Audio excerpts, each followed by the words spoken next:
The Indian Army takes to the sky. Aviators show commandos the fastest way in and out. Tons of steel hit the water and float across.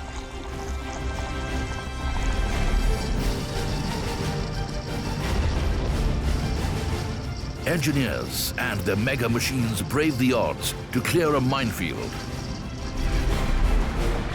A floating bridge is built on troublesome water in record time. And to keep an army moving, supply networks ensure that every soldier gets a hot meal.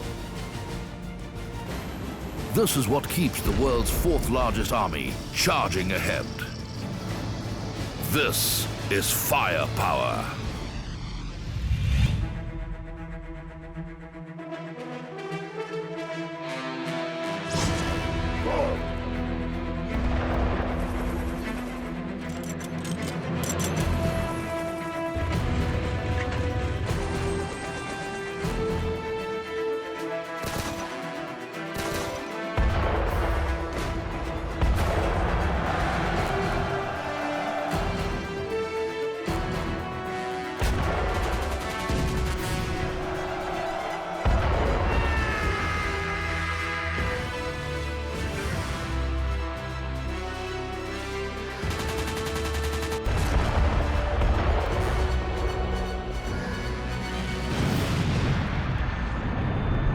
Lloyd Air Conditioners presents Firepower, Defending India, co-presented by Mahindra XUV 500, co-powered by Woodland and Nokia smartphones.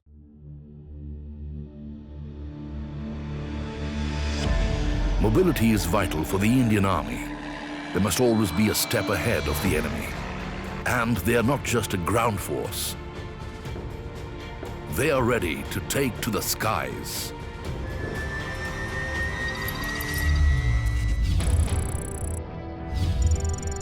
The Indian Army Aviation Corps adds a new dimension to the Indian Army's capabilities. Helicopters provide invaluable assistance to troops in a variety of combat situations.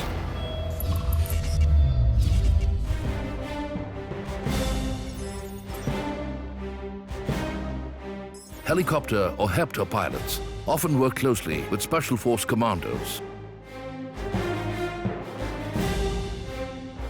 Today, they go through a pre-mission briefing.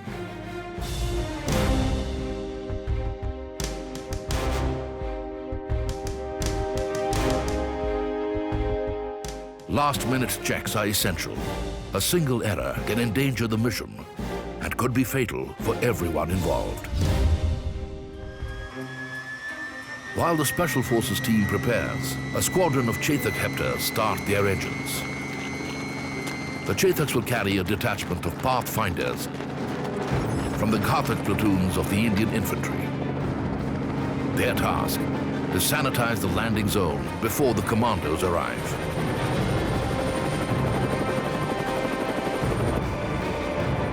The journey into hostile territory is always tense. But these men are brave and highly trained.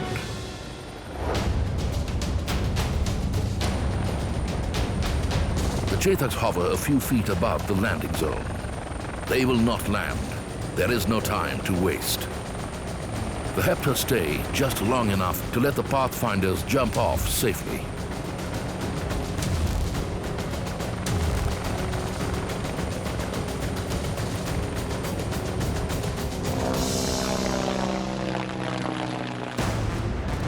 The pathfinders hit the ground running. They must make sure that the area is secure.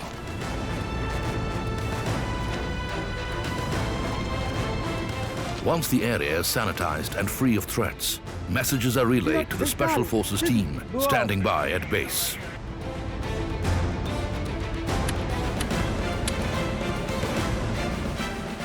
The mission is on. The commandos board Dhruv helicopters. Manufactured in India, Dhruv can carry a heavy payload of over 5 tons, including 12 heavily armed men. It is also fast, with a top speed of 250 kilometers per hour.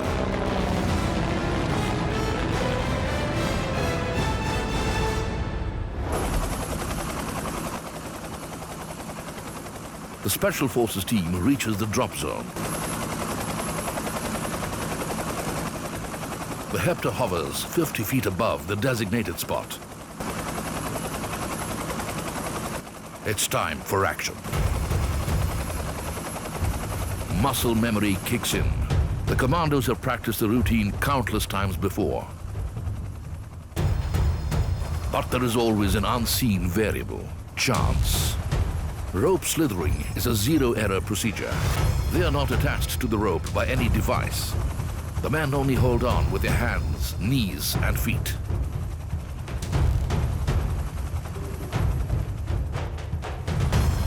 The HEPTORs leave the drop zone. In seconds, the commandos have disappeared, leaving only a concealed radio team. Their job is to act as lookouts and call the HEPTORs back when the commandos are returning. Meanwhile, the HEPTORs return to friendly territory and stand by for extraction orders. After a few hours, good news. Mission accomplished. The commandos are returning. It's time to call back the HEPTORs. The HEPTORs arrive just as the commandos reach the extraction point. The Army aviators inserted these men in the quickest way possible. Now they will extract them even faster.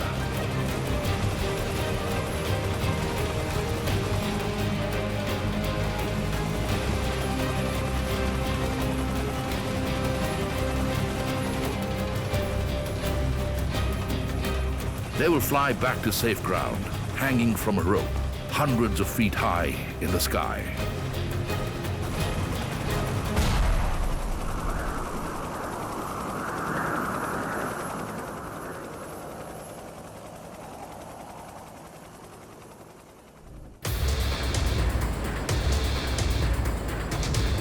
From sky and into water, the Indian Army charges ahead, no matter what the obstacle. These are scenes filmed on a beachhead. Battle tanks and infantry combat vehicles show their amphibious capabilities. These vehicles can negotiate land and water, making the Indian Army a mobile striking force.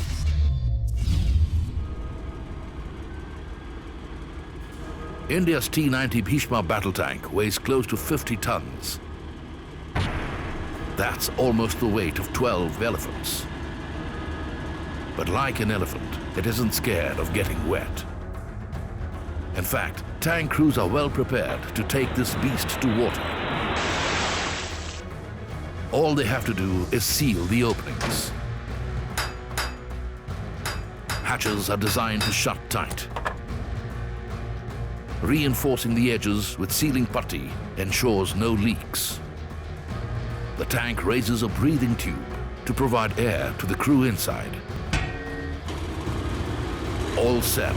Now the Bhishma can fearlessly enter water. The battle tank doesn't float. It drives on the floor of the water body. As long as the seals are intact and the breathing tube is above water, the Bhishma crew is safe inside.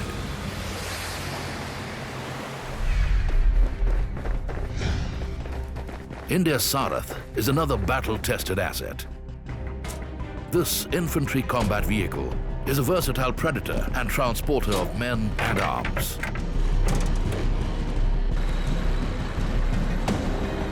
It's quick, tough, and incredibly capable on any land surface. But there are times when there is no land. War zones are full of challenges. This one comes in the form of water, deep water. Sarath and its contents weigh over 15 tons. But it will not be beaten. Please from number 11 12 is on. Air intake tubes and special flaps deploy.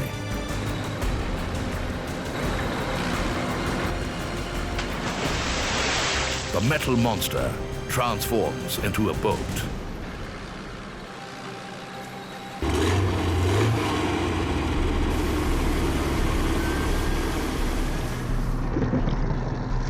Its wheels keep moving underwater, propelling it forward at speeds of up to 10 kilometers an hour.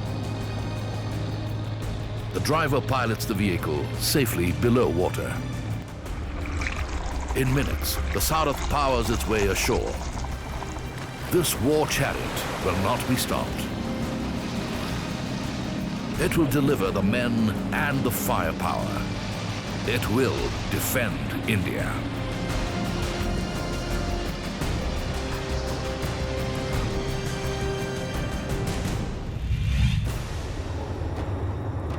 Is it a giant spider? An alien beast? Or something from a new Transformers flick? Meet the invincible Mine Trawler. This is the go-to machine that forges a path ahead for friendlies to follow, no matter what the odds. The Indian Army's mine trawler is built to clear minefields that prevented armored columns advance. With these vehicles, the Corps of Engineers help combat groups push ahead.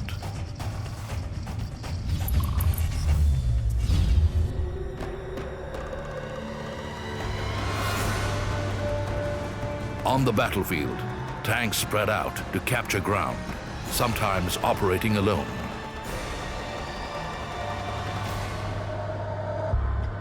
Battlefields are deceptive and the enemy invisible. Danger may lie hidden below ground.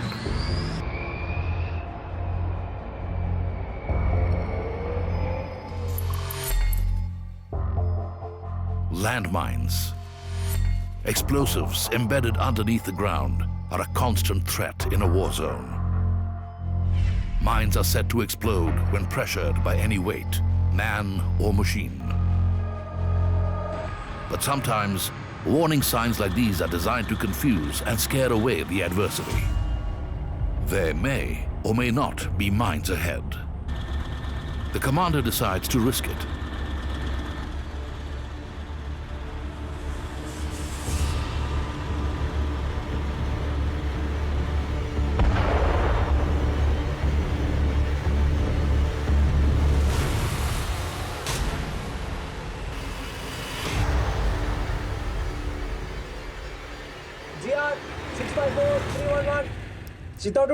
Cheetah to Tiger, tank track casualty. The tank is hit. White smoke is let off. It's a distress signal. The minefield will need to be cleared for other Indian Army battalions to go through. Time to call the Indian Army Engineer Corps and their mine trawlers.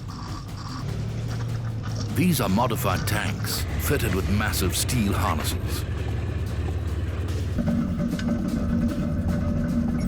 The mechanical assembly of hundreds of kilos of steel wheels, plows and chains applies huge pressure to the ground in front of the vehicle.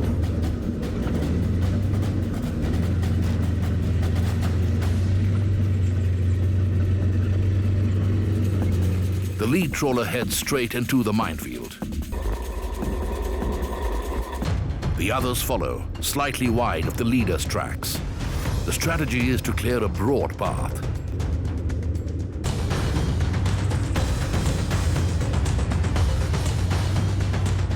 Now it's only a matter of time.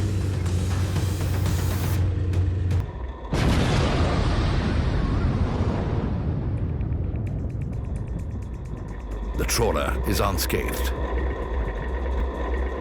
These guys are invincible.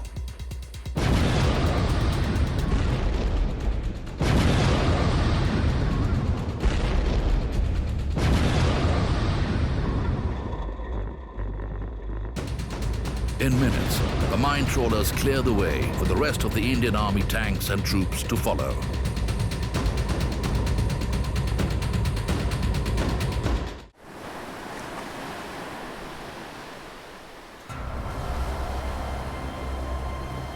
There are many challenges that stand in the way of an army on the move. Rivers and large water bodies are among the most difficult. The laying of pontoon bridges has now been perfected by the Indian Army Engineer Corps. Today, these soldiers can construct bridges across hundreds of meters of deep water in record time.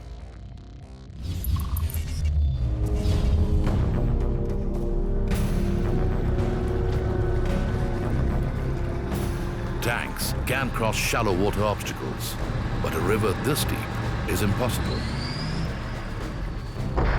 Or is it? It's not impossible when this specialized group of soldiers is around. नदी के पार operation की सफलता इस चीज पर निर्भर करती है कि हम टैंक कितनी जल्दी नदी के पार क्रॉस कर सकें, और ये काम इंजीनियर ब्रिज रेजिमेंट के अलावा और कोई पलटन नहीं कर सकती। Today, their task is to get heavy vehicles from one bank to another across 200 meters of deep water. तो आप तैयार हैं?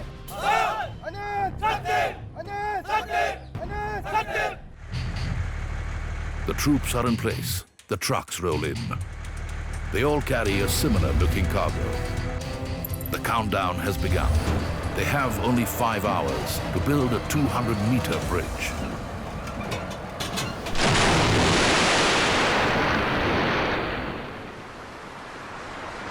The first truck unloads.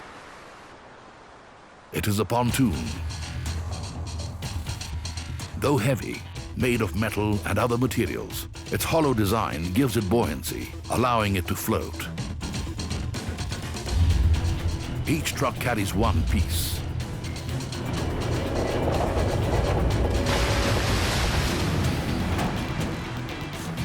Two more pontoons land in the water. In rapid time, the three are connected together to make a floating platform. Each piece has the ability to carry about 20 tons. Tied together, they can support the weight of one battle tank.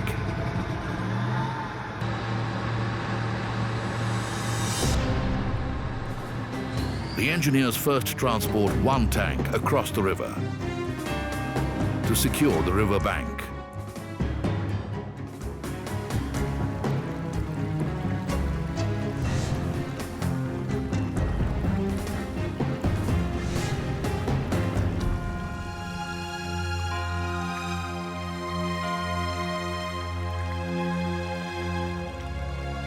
First objective complete in under 1 hour.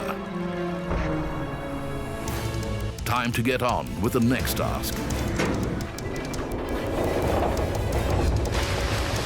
Pontoon after pontoon hits the water. Each piece is a link in a giant chain.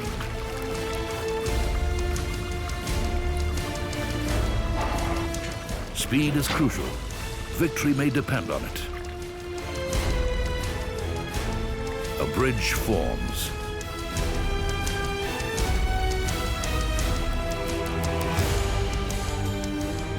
Boats begin the last task of the day, pushing the floating bridge into place. In under 5 hours, the Indian Army Engineer Corps Regiment has created a bridge 200 meters long.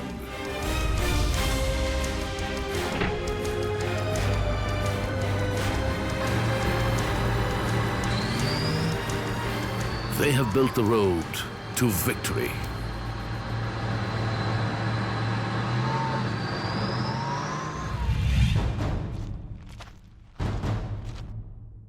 On the battlefield, the Indian soldier has proved his mettle time after time. But among the many things that keeps the army man charging ahead, one is primary: food.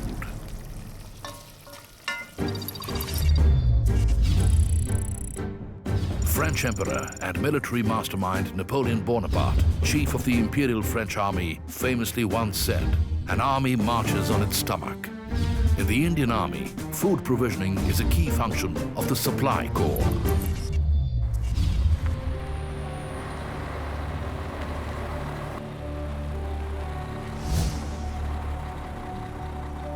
It's not an easy task.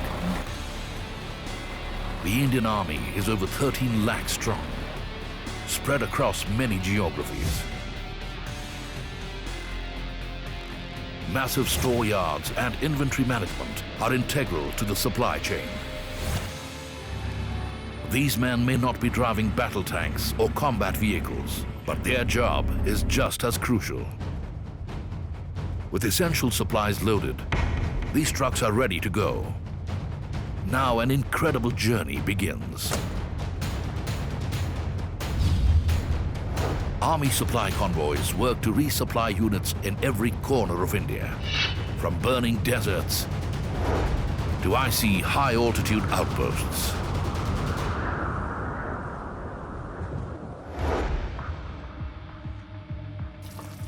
Kitchens and mess halls across the country receive the supplies they need.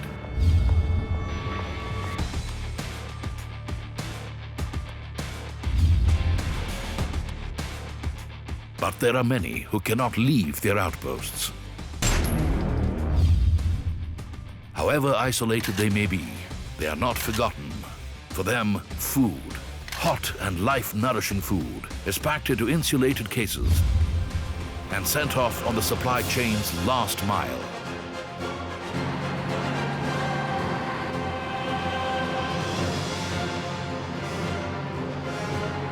Moving close to enemy lines, these delivery vehicles are potential targets. But they know that the boxes they carry must reach their comrades, and they will risk their lives for it.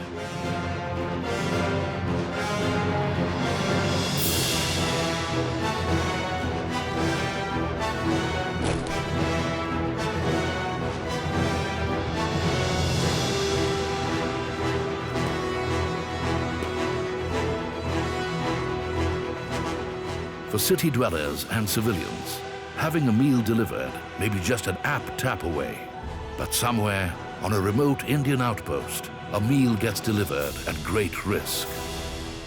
To sustain those who risk it all to defend the motherland.